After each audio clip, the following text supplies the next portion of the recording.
Alors moi j'avais en charge la question des sectes qui ont envahi le monde de la santé. Alors nous savons, vous le savez, je ne vais pas le développer, que les sectes se dissimulent maintenant, ne se présentent pas, à part les grandes sectes comme la scientologie qui a toujours pignon sur rue, les autres se sont cachés ou se cachent, soit dans l'écologie, par exemple, là on a un cas avec la Belgique, comment aller sauver les dauphins en Nouvelle-Zélande, c'est ça, voilà. Et les gens vont sauver les dauphins, mais en fait c'est une secte qui est derrière. Donc on a ça, et moi j'ai la santé. Donc c'est vrai que nous sommes partis de cas concrets auxquels nous avons été confrontés, disons, en 2016, qui nous ont posé plein de questions et qu'on voudrait partager avec vous. Alors, le point de départ, je prends effectivement la réflexion autour de la sophrologie, que nous pourrions dire aussi avec d'autres médecines complémentaires. C'est-à-dire, ce que je vais dire pour la sophrologie, ce sont des cas que nous avons eu à traiter en 2016, mais on pourrait aussi le faire pour le Reiki, pour d'autres méthodes qui sont dans le même cas, vous allez le voir. Donc, 2016, nous avons été à Strasbourg confrontés autour de plusieurs cas assez difficiles, des médecins généralistes, des avocats, des instituts de formation continue qui s'adressaient aux CLIPS avec la question: la sophrologie est-elle une secte? Ou est-ce que ce monsieur qui dit qu'il est sophrologue fait-il partie d'une secte? Donc là, la question qui se pose, c'est pas la technique que je vais pas vous dire, mais je vais vous poser des questions qui sont quand même sur lesquelles on devait travailler comme ça. Alors, cette sophrologie, je reviendrai vous dire où ça ne m'étonne pas maintenant que ça aille vers les sectes, mais je pars d'abord de ce cadre légal. C'est-à-dire que nous avons en France, il n'y a pas de diplôme de sophrologue. Alors, c'est une première question qui peut d'ailleurs s'étendre à d'autres techniques. C'est-à-dire qu'il n'y a pas de diplôme reconnu par l'État ou les universités. Ça rentre dans l'exercice d'une profession non réglementée. N'importe qui peut se former à la sophrologie et exercer la sophrologie. Aucun niveau de scolarité n'est requis. Dans nos cas de la viticultrice, la sophrologue, elle n'a même pas un certificat d'études et elle était à Colmar femme des bains-douches. Et elle a fait, voilà, et après elle a embarqué tout ce groupe et elle est partie avec un groupe. Voilà. Donc ça, c'est quand même quelque chose sur lequel il faut s'interroger. Les diplômes qui sont donnés, ce sont des diplômes de Rikiki, c'est-à-dire ils vont mettre diplôme de sophrologie, ça ils vont l'afficher, mais ça n'a pas de valeur. C'est un diplôme qui n'a pas de valeur reconnue. Donc ça aussi, c'est une question. Et puis, il y a une question qui est quand même sous-jacente. Il n'existe pas de service qui surveille les organismes de formation ni les installations de cabinets de sophrologie. C'est pas le tout de dire il faut pas, c'est pas bien, mais qui surveille? Alors, vous allez me dire, il y a les ordres. Oui, la première chose, je me suis retournée vers les ordres des médecins et les ordres des infirmiers, qui ne savent pas se situer dans ces cas-là, et ils ne sont pas d'une grande aide. Ils disent, mais qu'est-ce que vous voulez qu'on fasse? Qu'est-ce que vous voulez que nous fassions? Puisqu'ils ne sont pas médecins, ils ne sont pas infirmiers, donc nous, on ne peut rien faire. Donc les ordres, on oublie. Les organismes de formation, puisqu'ils font des formations, ils se déclarent comme organismes de formation, mais il n'y a personne pour surveiller ces organismes de formation. C'est quand même merveilleux en France. Donc, est-ce qu'il n'existe pas une réflexion à avoir sur la surveillance des organismes de formation dans ces médecines, on va dire, complémentaires, puisque c'est mon champ d'intervention, et aussi qui surveille les installations de cabinets de sophrologie. On a la même question avec l'hypnose en ce moment. Hein. On a un cas que je suis en train de traiter, sont adressés, c'est un aide-soignant, qui a ouvert son cabinet de sophrologie. Il n'a pas le droit, mais il est ouvert et il va faire de la formation en hypnose. Bon. Donc ça, c'est quand même une question. Faut-il demander à la Miviludes d'organiser une réflexion sur ces techniques complémentaires? Moi, je ne sais pas. Faut-il demander officiellement un encadrement législatif de ces médecines complémentaires? Donc, faut-il légiférer? Moi, je ne le sais pas. Ça, ce sont des questions sur lesquelles on voulait travailler en atelier, que vous nous direz un petit peu tout à l'heure. Puis, l'autre question, faut-il mieux organiser la saisie des instances adéquates? Mais il faut d'abord lister les instances adéquates, parce que quand les gens viennent comme ça, qu'est-ce qu'on leur dit? Vous déposez une main courante, on y est encore dans 10 ans. Vous portez plainte, le procureur va classer parce qu'il dira mais c'est pas grave, c'est la sophrologie, respire, c'est très bien, etc. Donc c'est une vraie question qu'il faut qu'on se demande, parce que la saisie des instances se pose. Qui est-ce qu'on saisit dans ce cas-là? Et si on saisit la voie habituelle, on est parti pour 10 ans. Donc c'est quand même une vraie question. C'est-à-dire qu'à côté, on a des familles qui éclatent, on a des cas, et on a vu comment ça a été difficile avec le deuxième cas, avec l'avocate. On a saisi Interpol, on a saisi Tracfin, on a essayé de saisir tout ça, parce qu'il y avait beaucoup d'argent en jeu. Donc on a essayé, mais on était quand même paumés pour saisir. Hein. Est-ce que nous avons... Alors, vous voyez ces difficultés. Alors, pourquoi la sophrologie peut être dangereuse? C'est là la deuxième partie de mon propos. C'est vrai que c'est une méthode de relaxation qui est, j'espère que vous savez tous bien respirer, ça c'est une bonne chose. Donc, c'est le dynamisme de la respiration qui est bien, c'est-à-dire on respire mieux et on sent son corps et on se détend, et ça apporte beaucoup de bienfaits pour des examens médicaux qu'on a à faire, pour les douleurs, pour tout ça. Donc là, je dirais que respirons tous bien avec le nez, le ventre, tout ce qu'on veut. Jusque-là, moi, je trouve ça très bien, et que c'est pas de ça dont je parle. On est OK? C'est-à-dire que la respiration, la sophrologie qui est faite par une infirmière avec les femmes qui vont accoucher, avec les femmes douloureuses, moi je suis pour en cancérologie, c'est pas de ça dont on parle. On est bien d'accord? Parce qu'on me dit, mais oui, mais la sophrologie, elle est dans la douleur. Mais on ne parle pas de ça. On parle de ceux qui justement vont se servir de cette technique pour en faire autre chose. On ne parle pas de la même chose. Hein. C'est là où il ne faut pas se tromper.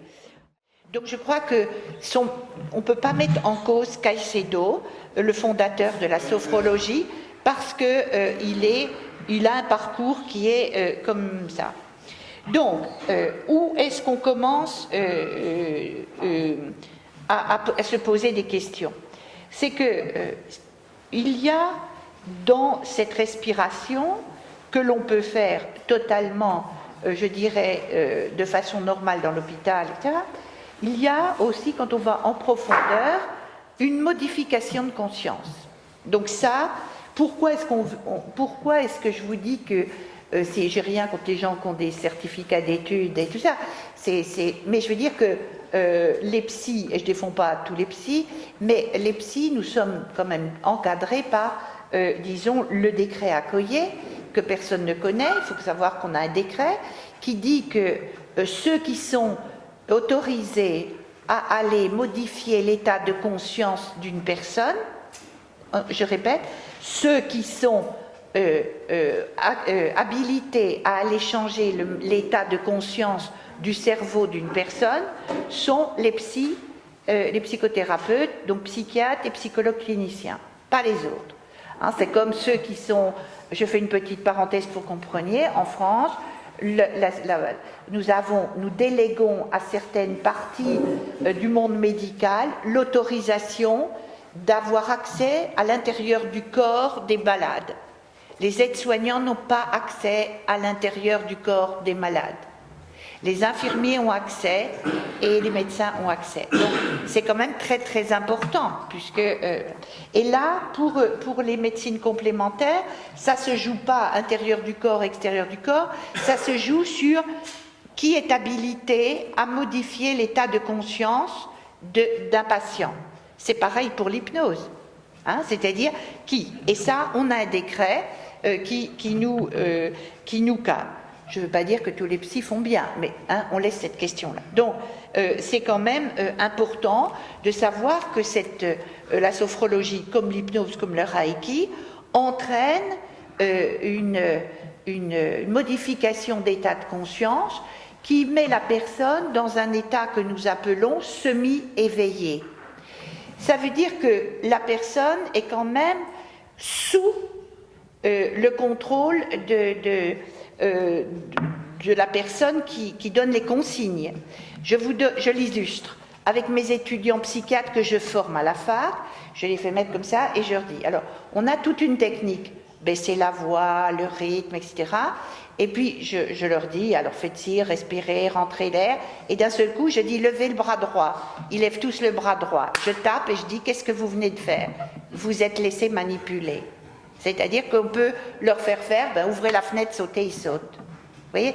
C'est là où il faut bien comprendre, c'est pas la respiration qui est le problème, c'est l'état. Donc ça, c'est la première question qui représente un danger. Ça veut dire qu'on peut amener les gens à faire n'importe quoi, si on n'a pas l'éthique, etc., pour le faire. Donc c'est la première question. La deuxième question, c'est que nous, dans notre pratique, nous avons interdiction de dire aux patients vous respirez mal, c'est parce que votre mère était une idiote ou parce que... Là, on a interdiction. C'est-à-dire que nous avons interdiction de donner une interprétation à ce que la personne ressent, vit, etc. C'est une interdiction. Hein. Et dans la sophrologie avec des gens pas formés, ils commencent à faire, d'ailleurs ça s'appelle l'alliance sophronique, qui amène à l'interprétation. Ça s'appelle une analyse viventielle. Donc le sophrologue là, qui n'est pas formé, qui n'est pas dans les cadres, etc., peut totalement donner une interprétation. Donc c'est quand même la porte ouverte à la manipulation et à l'emprise. Ça, c'est dangereux. L'état de conscience, etc. Ensuite, ce qui est aussi dangereux et que nous pouvons totalement, c'est là où je vois moi un danger, c'est qu'il y a après toute une, je dirais, explication que le sophrologue non formé, je dirais, de cet acabit, va donner comme explication du monde. C'est-à-dire, il va présenter une explication de la vie, du monde, plus ou moins philosophique, plus ou moins, je dirais, ésotérique, qu'on retrouve d'ailleurs avec, par exemple, chez les anthroposophes, entre le corps intérieur, le corps astral, le corps... bon, tout ça. Donc il y a toute une interprétation globale, théorique, qui est contestable, hein, parce que ça met les personnes dans un autre monde que le nôtre, c'est-à-dire il peut y avoir, alors il y en a qui croient aux vies antérieures, il y en a qui croient aux vies futures, il y en a qui croient, donc tout ça. Donc ce que je dis, ce sont construits, c'est pas seulement une méthode de respiration, mais une construction théorique du monde que l'on retrouve dans tous les groupes sectaires. Hein, en scientologie, là, il faut qu'ils regardent leurs ondes avec leurs appareils, et puis là. Donc c'est exactement ça qui est totalement dangereux. Avec avec des discussions que le corps envoie des messages et qu'il faut faire la paix avec soi-même, qu'il faut renforcer ses capacités. Donc ça, on peut encore le dire, mais c'est le chemin qu'il propose pour acquérir ses capacités. Bon, faire la paix avec son corps tous les matins, on le sait quand on se lève, hein, d'accord. Qu'il faut écouter des fois son corps, ça on le sait quand on a une sciatique, on se dit bon j'en ai plein le dos. Ça on le sait, ça c'est encore pas très grave puisqu'on le fait tous les jours. Ce qui cette explication va embarquer la personne qui est en formation en sophrologie à suivre des stages, à faire des stages, à payer des stages, à acheter les livres. Et c'est là qu'on rentre dans quelque chose qui ressemble à un fonctionnement d'un groupe sectaire. Vous voyez, il faut bien que l'on voit totalement cela. Et après, ce qui est aussi un groupe sectaire, c'est que dans l'explication qui est proposée aux stagiaires sophrologues, c'est que la famille est toxique. Bon, on est bien d'accord, toutes nos familles sont merdiques, ça on est d'accord, mais on peut le dire, il n'y a aucune famille formidable, mais d'embarquer quelqu'un dans la croyance que toute sa souffrance vient de la famille et qu'il ne faut plus rentrer en lien avec cette famille, qu'il faut la quitter, ben les gens ils partent, ils quittent. Hein. Et c'est ce processus-là qui est pour moi totalement inquiétant comme ça. Donc, ces processus, effectivement, sont des processus je dirais, qui ressemblent à un fonctionnement d'un groupe sectaire. Bon. L'autre point qui est très important, c'est justement ces organismes de formation. Alors je pense qu'il y a quelque chose qui serait à faire avec le financement, puisque les gens font des formations de 3 ans, ils vont dans le sud, c'est très cher, donc généralement ils payent très très cher et ils n'ont pas toujours le financement, puisque maintenant les formations, je dirais les organismes de formation comme le FONGECIF et tout sont quand même un peu alertés, au moins dans notre région, et ils demandent est-ce que c'est bien ce qu'on finance. Ils commencent un peu, donc il faudrait faire un travail avec ces organismes de formation.